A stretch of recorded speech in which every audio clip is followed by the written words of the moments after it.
We are going to do an overview of content marketing, and we're going to talk about sort of some of the components that work together to make a successful marketing campaign.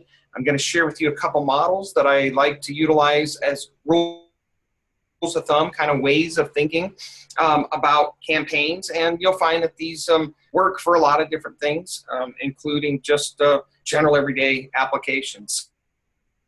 So, but before we get into that, I want to bring up kind of the conversation here and drag Key a little bit into it of just a large overview of how we approach content marketing.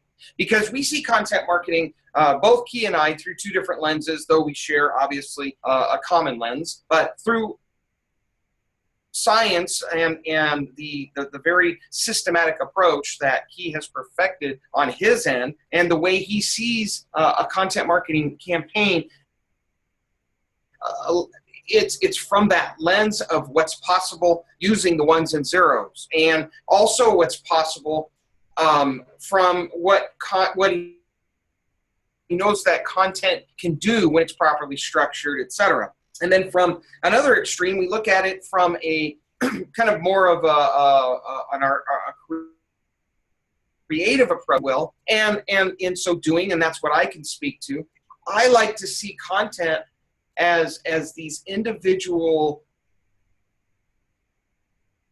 tentacles that out and do whatever it is that you want them to do, right? I see content as being an occasional connection to people, but with each occasion indelibly leaving a mark. And over time, that mark becomes a story that they're drawn into. And I see content as also being like to a degree that content can be used and is being used to launch businesses before they're even actually launched, because you can form and shape not only the content and the message, but also the place that you're bringing people to. And you can form and shape what happens to them all the way through that customer side. So content becomes this very liquid and organic kind of substance that when all the way at the planning stages, you consider how people are going to flow as a result of engaging with your content and what it's going to do, you can start to recognize that nothing's impossible in this digital age, as far as creating an influence across the web for whatever purpose you want to do. Now, Key, just from that very large perspective of how you approach content,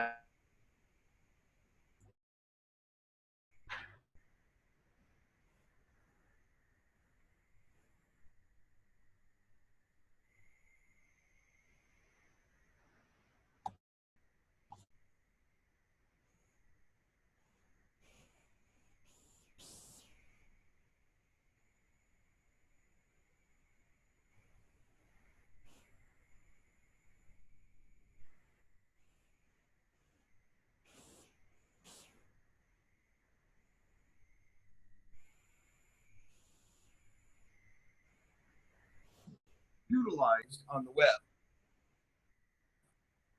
Now the question is, am I still on? Hey, James, I'm here. Oh, were you not there earlier and I've always been here, or? I am not sure. It just froze off for a few minutes and came back. Okay. Well, I've been chatting away, and that's probably good. What I've asked of, what I brought up to the large kind of perspective that you and I take on content marketing, and I explained sort of my purple creative approach to it. I want to hear from you that scientific approach, that approach that involves the systematic. How do you see content marketing from that scientific approach? How do you see it continuing in the coming months and years, interacting with artificial intelligence and things of that nature, like that bigger perspective of content marketing from a scientific standpoint? Right. So content marketing at this point it's a process, it's a fluid process, and it connects with anything that comes forth. Right now, content marketing will include what happens to you as a runner, as you have Nike shoes and you run out there. Your data of how you run, what you run, at what speed you run, everything is getting collected, and they have a collection of the information from huge number of runners, and that becomes a piece of content by itself. So content is getting infused with Internet of Things. As Internet of Things is growing, the amount of data that is created, that's generated, the perception and interpretations that come out of this process is huge. It is in numbers which are beyond what we have seen so far, because at this point in time we have only certain medias, we have only certain modes of input. We have television, radio, books, and how you write, and right now you have social network and Instagram for having image based representations. But what if anything that you do, like you drive or you walk or you sit, you stand, you yawn, everything is going to produce data. When you wake up, your screens are going to open based on when you wake up, and it's going to close, shut off, and your shutters are going to go down based on when you're tired. And the amount of data that generates is huge, and that is going to transform how content marketing is used, how content marketing is going to change on when it appears to you. There is no point in producing a video with $500,000 in spend and finally showing it to someone when they're so tired that they are not going to even watch it. And that's going to change from person to person. A person who is an owl is going to work in the night, and they're very active at the start of the night, which is their mornings. And a guy who is going to a 9 to 6 job is going to be pretty tired in the night. So you cannot just use a common time zones to show an advertisement or show a video or show a piece of long form content to someone who's been busy all day long. So right now, with the way content marketing integrates with the big data and the Internet of Things, it needs artificial intelligence for it to segment the data, to understand the data, and to produce and show it to the right person at the right time. So everything that's coming up in the future, it is pretty much awaited for content marketing. Content marketing, it's been there for the last 20 years from the start of the web. Web started just because of need for content to surface and for content to be searched, for content to be available to people. And now the need is growing in different ways and different forms, but the need is still not satisfied. So content is going to take many more forms and many more styles, which is going to make things more complicated, which ideally means that the need and necessity for process is going to become stronger, and the entire world of content marketing is going to get highly process dependent. Yes, that also opens up a lot of creative possibilities.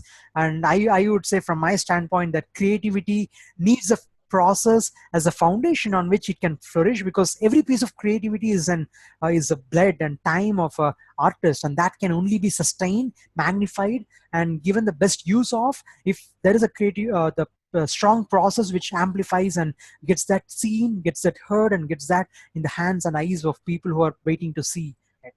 That's from me, James. Awesome. So from a very high level, we see content mutually exclusive, but at the same time, we both see it using the same word there, fluid. We see content fluid process. So when we put into play all these different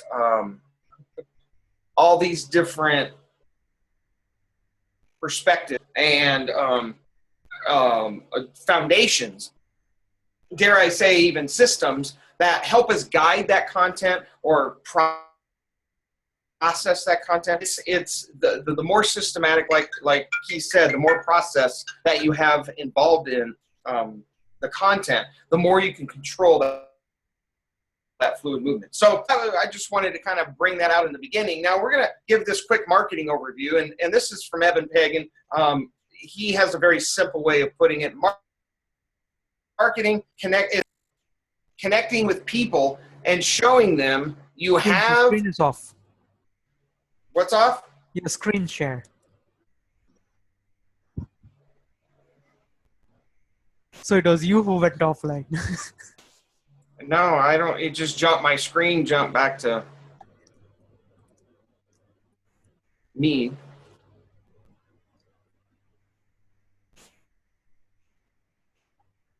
All right, there we go again. Yeah. Great. All right.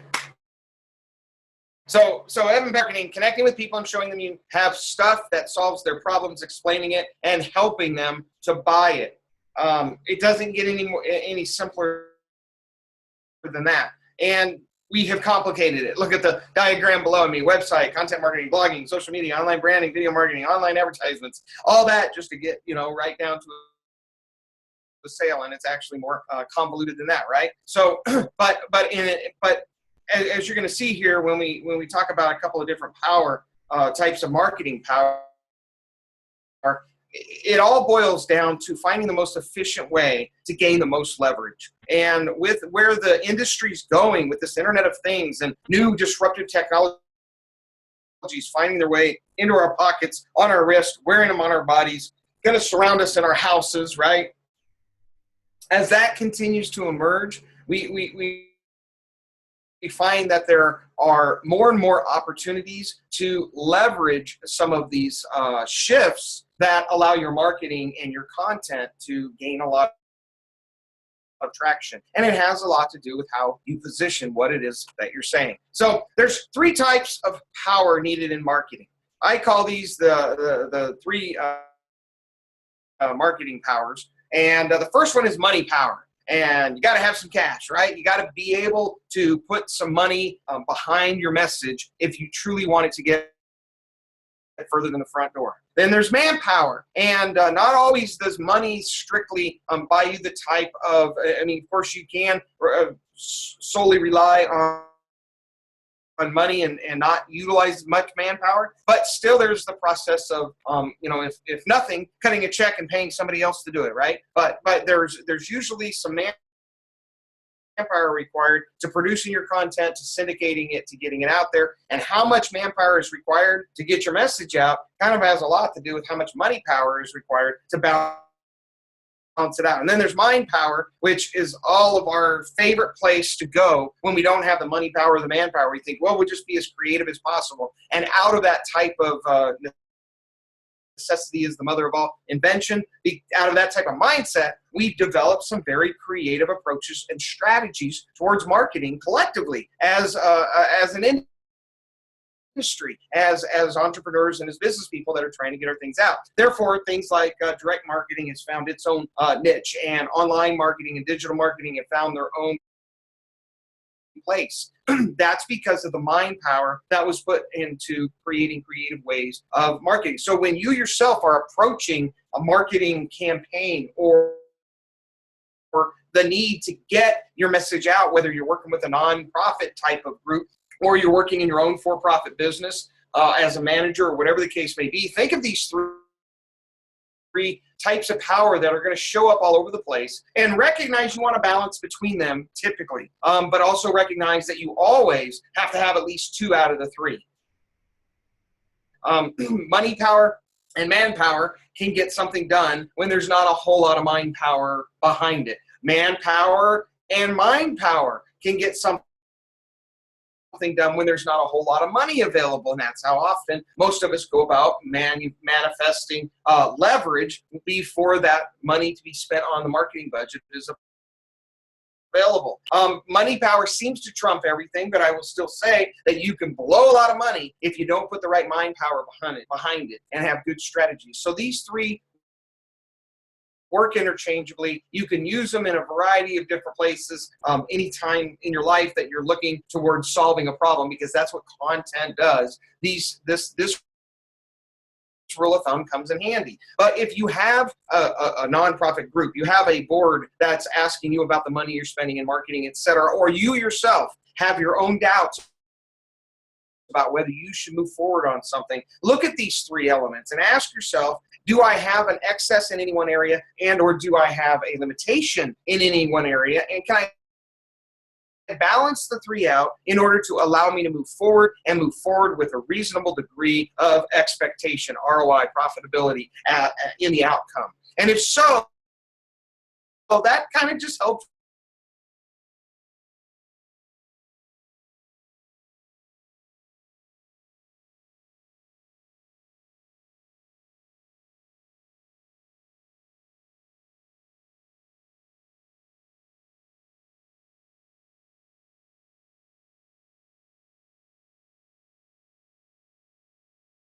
search engine. We just keep jumping offline here. Hey, welcome back. Please share your screen. I just shared it. I'm going. See it? Yeah. All right. So we jumped off again. Sorry. But you recognize, when you recognize the balance between these three, it quickly helps you get a better idea of how you can move forward in the campaigns that you're going to run, depending on the type of response that you are applying for. And of course, content is a long-term strategy. Now, there's ways to supercharge it, leveraging money power to be able to buy ads to push towards your content. You do that, that content will gain more traction. And if it's good content, then you'll have a winning formula there in order to shorten the amount of time that it takes for people to engage with it, share it, etc. But if that isn't there, then you may need the manpower to plan out a long campaign with lots of content to be able to saturate the web, etc., in order to have that same amount of presence. But you'll find that these three are always there, and they're always critical. Rely on two of them. You'll need two of them to get through, but try to smooth it all out. You can't rely on just one, and try to spread it out amongst all three of them. But the 80-20 rule tends to come into play, and this is where Carnika's science tends to come on. Carnika, how amongst money power, manpower, and mind power would you see the 80-20 rule typically playing out? With most of the business owners, I would say that the 80% is going to be on the money power, because they do not have their own resources in terms of people or their own digital skills for them to focus on using their mind power. So money power plays a major role. But if you look at artists, they definitely have their own skills. They can put their art to play, and in their cases 80% of their focus is going to be on their mind power. Still they would be lacking on manpower. So it really it's very hard to put an 80% focus on only one thing when they are trying to do everything themselves. If you try to do everything yourself, then you have to logically meet all the three things for you to reach there, which is not going to happen. Even if you're trying to do two things, it's still going to be hard. Just imagine someone who has a lot of creative energy in them, and they have something very unique for the world. They can display all that using their mind power, but they still need good amount of expertise, good amount of people backing them up to convert that and distribute that to get the reach they need for them to succeed. Otherwise, they need to push money and get some ads or get some other means of publicity for their materials. So yes, focusing on either money or mind really helps. I have not really seen many who have that manpower part in the equation, because that is, practically someone who's either going to be an artist without manpower, or they're going to be business with a good ROI that they do not have digital resources. But it's very enterprise cases, you can see that they also have manpower, but having skilled manpower is a key factor here. Someone who knows it, someone who does it day in and day out. I have also seen in companies where they put in their existing resources to use, but they do not really know what it is that they're doing. They know that they can be active on social media because they're managing their own personal social media pages. They have their own personal profiles, and they have a dog as a profile picture there, and they try to utilize similar skills on the work, but that's not going to work. This requires a different set of skill sets. So having qualified manpower is the key. And I would say when they work with an organized enterprise, when they work with an agency who's organized, or someone who's skilled in what they do, they have a different distribution. They do not always follow the 80-20 rule here, because thinking about, let's say, a client who does not have a creative business, let's say it's a traditional business, that's the kind of business everyone else has, and they don't have something that is standing definitely apart. All money power in the world cannot help, because they're not going to get noticed. Some amount of creativity, mind power is essential for them to get that notice, for them to get that edge compared to their competition, for them to be seen, for them to be known. So yes, you're going to have a good amount of manpower there, you're going to have money power there, but the mind power is going to top it all with maybe 60% of focus there. So the percentage, the focus changes project to project based on the need to need, based on the problem to problem there. So that becomes a complex mixture based on which success is determined. And if we take a look at this at its basis level, this money, manpower, and mind power, they're all forms of energy. And really, we are transferring that energy. We're trading that energy for a certain response. And the response that we want has to be dialed into this energy. Otherwise, or these three things have to be dialed into that response. Otherwise, we waste that money, power, manpower, mind power. And it's just, two of them are directly derived from human potential. And of course, money is, if you have any money power, it's because you previously inserted some sort of this formula, right? You've applied it to gain that money power. But if we're short on any one of them, it tends to drain on the other one and put a great load on it. So it's really a fluctuation of the three, and then having them dialed in and operating on in an efficient manner so that they're able to extract the value from the market that they're intended to through the marketing campaign. So 3 types of power needed in marketing. Hope that rule of thumb just kind of helps guide you in a way. Let's apply this principle here to an idea of a campaign. Traditional marketing in layers, and those 3 layers are when they're moving, once they've stopped, and after they sit down, because these are kind of the 3 transitions that humans are in at all times, right? And people often, I hear responses from marketers or small businesses, maybe more so, that say, I did that radio ad, spent all that money, and it didn't produce anything. And then I ask them, in context to what bigger theme, what bigger campaign did you run that ad? And, oh no, I just ran it to my chiropractic business and told them, what I do and how much it was, or whatever they did. And usually they fail to recognize that every component, digital or otherwise, is always part of a bigger system if you're going to approach things with the greatest potential. That we have to see things between 7 and 12, 13, some say up to 21 times before we are truly affected by them and interact with them. That's why it's okay for you to tweet, the same thing multiple times and get it out on multiple channels, because people have to bump into it before they're able to distinguish it between the 5,000 to 50,000 images and messages that they see every day. So first layer is, we want to, if you're running a campaign, you may want to consider, how do I talk to them when they are moving? Now, we can do this offline and we can do this online. We're going to compare the two. So recognize that here I'm talking more in the offline world. And when they're moving, which is something you can relate to maybe better, it means that when we're just going through our regular daily lives and we're being interrupted by these messages, they're coming in through TV, radio, bulletin boards, stuff like that. We are not, we're going from point A to point B, and somebody interrupts that and wants to put a message in our minds. So bulletin boards tend to work great for that if it's on a highway where people go back and forth, right? TV, radio, etc. These type of ads catch people when they're going back and forth in their lives at anywhere from walking pace to 85 miles an hour, and maybe more if they have access to the Autobahn. But then there's the second one, once they've stopped. So they've seen your logo, maybe they've seen your message, your tagline, or whatever out there in the hustle bustle world.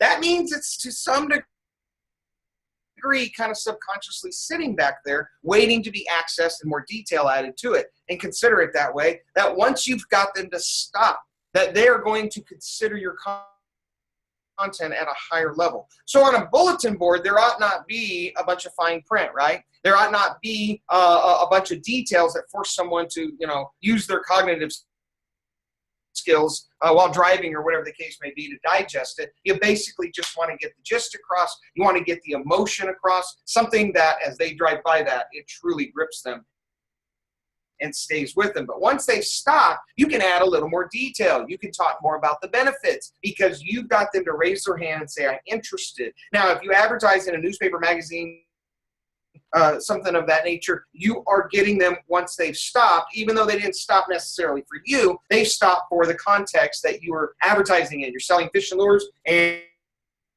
and you get someone to read your ad in a magazine, they've already put themselves in the context of phishing by buying and opening the magazine. So you have them in a position where essentially they've stopped and they've somewhat invited your message into them. So you need to write that article as if you recognize the fact that they're not doing 85 miles an hour down the road.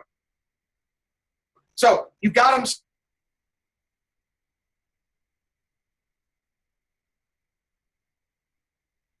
to you, and they sit down, you make a phone call, a personal visit, whatever the case may be. You could be emailing, Facebook messaging, but they are engaging with you because they recognize that you have value and they have a problem, right? They have a fear and you have a way for them to overcome that fear. There is the environment there for a potential sale, and they have accepted what you want. So through this process, how many times should you hit them when they are moving with a message? I dare say it's going to be substantially more, probably more than when they sit down, because you may only get one phone call or one personal visit in that dialogue, in that communication, in that process of influencing them. Somewhere would be how many ads you would want to run in your newspaper, magazine, direct mail, etc., depending on the type of saturation you're getting in number one. So you can really start to identify where you're going to spend your marketing dollars in your budget. Now, if you bring that online, you still have kind of the same thing. I kind of see it a little bit flipped even. But when they are moving, you're spending your money in social media and on digital channels because you're trying to speak to the masses and gain their attention either multiple times, or almost like you're fishing and you got multiple lines out there. You're trying to catch people who are over here, as Keith said earlier, watching a video because it's 5 o'clock and they're waiting, they're riding the bus home. So they got time to watch a video and they want the time to go by fast. But in the morning they were only willing to listen to audio because they're getting their makeup on and getting ready for work and heading down the road. So audio becomes the dominant type of media that they're consuming. But when they are moving, you're putting all of your leverage into creating a domination strategy to the best of your ability across as many channels as possible in order to create authority and to educate all those things, get your brand out there, etc., but mainly just to connect with those people. And if you think about it and think about your campaign and recognize that content and social media and digital channels, producing that content and distributing it out there, you're playing a mind game. You're trying to touch the unconscious of that individual and evoke an emotion. Why? For the same reason the guy driving past the billboards trying to do the same thing. That emotion will stay with them until such a time that you've got them to stop. Now, maybe you get them to stop immediately the first time they see your content by clicking on a call to action and moving towards a landing page that gives them, data about what they were looking for. And there's somebody who's very much aware of the problem they have and the solution you have, and they must have, they stumbled upon you almost prophetically. But for the most part, they've seen you elsewhere, and they've been influenced by you to get them to that landing page where they have now stopped. And they stop and they say, okay, what's this message? And of course, we know that we can, at that point, we create a full, sales profile, a sales copy for that page, and give them a lead magnet, and etc. We'll talk a little bit about that here in a minute. But once they've stopped, you got their attention at a certain level that you now need to bring them to the next stage. And really, your only call to action on a landing page is to try to get them to sit down, or as some people say, raise their hand. And that puts them into an email campaign, allows you to move them towards possibly a phone call and some other offline interaction. But what happens here is the same. Online and the social and digital media channels, they're moving faster than the speed of light, right?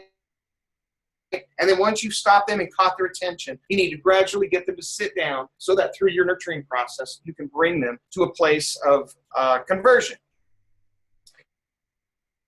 So, Kate, you want to add anything to that, or on the inbound digital marketing aspect of kind of funneling down, narrowing your focus as clients, prospects come through that customer cycle and move closer towards your offers? Right. When you're doing this entire process, just keep remembering on who your audience is. There are many businesses who try to address more than one audience, and that's okay. They can perfectly do that as long as they have an entire set of these three stages separately. A billboard that targets their one segment of customers, and the landing page where they take them to, which is going to be their, all their pitch, and then the email where they nurture. From the social media till the email, that entire process has to be focused on that one set of audience, and should not have any mixed signals which will confuse the reader, which will confuse the person going through. So if you have multiple sets of audience, have multiple sets of funnels, but keep it simple and make sure that the confusion is removed out of the system. Confusion is the number one reason why a customer goes away from a brand. That's the primary reason why they move away from a communication. If they receive something which they don't understand what it is, they may rather just mark it as a spam and keep moving on, rather than spend their time trying to make sense of that email. So simplicity, lack of confusion, and targeted audience, these three things are going to be a big supporting force for this three stages of inbound marketing. Awesome. So we talked a little bit about a sales funnel, and if you're on this video, you may or may not understand the full concept of a sales funnel. It comes from the idea that I just gave you, that we're little by little attracting, engaging, nurturing, selling, and delivering a product. And it's just a process that you bring people through. Sometimes this process works well to nest it inside of another sales funnel process. There's ways to twist this sales funnel and turn it and do all kinds of different things. But in essence, you're just attracting people and giving them time to make up their mind and to be to validate according to their own. And this is where, everything flipped on its head with the web. We now have the time and the ability to evaluate a product or service in such a way that it feels personal, and we're personally able to get all of our questions answered before ever having to pull the trigger on a sale.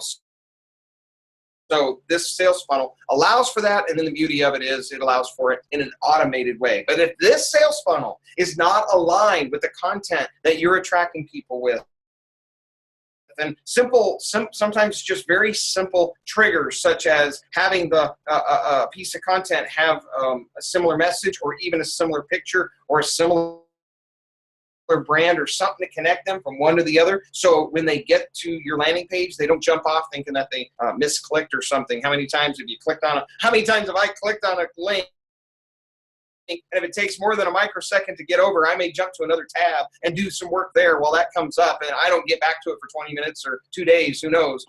You want to make sure that each piece of the step of the way is connected to the previous one, just to ensure that you have as much integrity as possible. So what is a sales funnel, and kind of what it's like? If you're new to this, here's a common sales page that we see here. And typically a sales page is going to provide you with some sort of information about the results that you're going to get, and they are going to give you an opportunity to engage by receiving a lead magnet just for you telling them who you are. And, it's all voluntary, right? So in order for them to get my email and get my permission to continue to talk to them, they need to kind of give me something, in essence, a lead magnet, a white paper, a brochure. This is wine investments. So, they could do well to give away a bottle of wine. That'd probably run them broke. But whatever you can create that's of value, and preferably can be easily distributed from this page electronically, then that is your most powerful lead magnet. Unfortunately, most people, like 90% that download a lead magnet, don't read it. I actually, because I understand that stat, have to force myself to try not to fall into that 90%. So I'm very careful about the lead magnets I download, and I try to thumb through them at least and give them their due diligence if I'm going to download them. But the truth is, even some of the best laid out e-brochures are hard to digest in the short space that you have to digest them in your workday and everything else going on. So a lead magnet is a science unto itself. But that sales page will focus on one thing, and it will have one call to action, and that call to action typically is not to buy the product. It's to just raise your hand and say, I'm interested, and to bring them along very slowly and very carefully. I was related to fly fishing because you kind of gotta finesse that fish in on that barbless hook, right? And so this is what's happening here. And it moves to an email campaign, of course, and depending on your industry will depend and on the content you're going to deliver will depend on the magnitude and the frequency at which you email. But all of that's a science, and all of that gets tuned so that when they finally get to that call to action that says order now, request a quote, set up a strategy call, etc., that they have been convinced to know, like, and trust you and are anxious to meet you, right? And anxious to do business with you. So that's the nature of a sales funnel, and its importance of being tied into the content is beyond the ability to rationalize, because you just absolutely have to be able to lead the horse and give it good water to drink. And so as that content speaks to them, make sure it's tuned to your sales funnel, and probably more aptly, make sure you're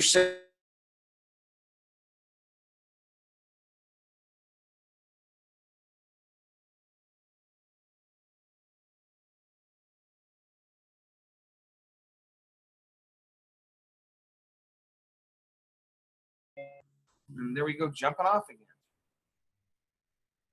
Apologize. Having a few issues today. So you can see my screen again? Yep. Okay. So I have these three elements of the marketing megaphone that I like to utilize, again, kind of as a rule of thumb on when you get ready to create a marketing campaign. And even think of this just if you're getting ready to sell yourself, have a one-on-one meeting, be introduced to somebody. This idea of connecting and communicating, it goes back into so many different disciplines, and we're just applying a lot of that to content. But content tends to be, it's an investment. It's a large approach to something, and it's a campaign-oriented approach. So in the market aspect, who are you talking to? Know your, they call it an avatar or a character or whatever the case may be, but know who it is you're talking to. And as I like to instruct with salespeople, know who it is that you best attract and best speak to within that market segment, and who you naturally are able to attract. And then know what you're saying. Know that you have good value in your product, and know that you are able to communicate what it is that you offer in a clear and concise way. And then, third method, how are you delivering that message? There are so many different ways to deliver a message, and we just talked about those three processes of when people are walking, moving, sitting, etc. How are you going to get that message in front of them? And there are offline and online things to consider, because it's not always stuck in the digital space. And so how you deliver your message will also kind of dictate what you are saying. If what you have to say requires lots of explanation, Twitter may not be the proper method for you to deliver that campaign. But if you know who you're talking to and what you're saying, and then how you're going to deliver that message, that just leaves you, once you identify those, that leaves you with a very specific parameters on how you're going to craft what you're going to say, and how you're going to create that content, and what elements are going to go into making that message as powerful as it can possibly be. So with marketing, with digital marketing, and the idea that you literally springboard a product line from the perspective of creating a content platform and attracting people to it and converting them into possible, into an email list or into possible buyers or early buyers before you ever even launch a product, or to be able to convert them into buyers and then give them a 4-week lead time that your product will be delivered. It makes content and content marketing one of the most powerful approaches to be able to test your market all the way back to being able to launch a product and use that content to bring about a product launch in a powerful way. So I hope you have great content campaigns.